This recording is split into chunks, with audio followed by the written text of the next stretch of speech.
মামা, তোমার রিক্সায় ফুল কিসের? একটু আগে মামা একটা পোল আর একটা মাই আমার রিক্সায় উঠছিল। পোলাটা নামার আগে মায়ের এই ফুলটা দিছিল। মায়ের নামার আগে ফুলটা রিক্সায় ফালাই দিয়ে গেছে। জানেন মামা, আপনার মামিরে কত কষ্ট করেই না বিয়ে করছিলাম। বাপের বিপক্ষে যায় বিয়ে করছিলাম। বিয়ে ঠিক হওয়ার পর হঠাৎ একদিন দুর্ঘটনায় আপনার মামি দুইটা চোখ হারায় ফেলায়। আপনার মামি অন্ধ হয়ে যায়। এরপর বাপে রাজি হয় নাই আপনার মামির লগে আমার বিয়েটা দিতে।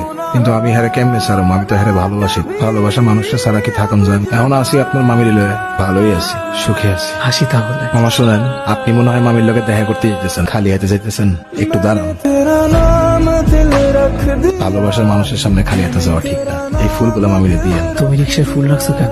আপনার মামি গোলাপ খুব পছন্দ করে, তারে ফুল দিলে সে খুব খুশি হয়। তাই আমি মাঝে মাঝে গোলাপ কিনে রিক্সার মধ্যে রেখে দিই, মামিরে দিয়ে।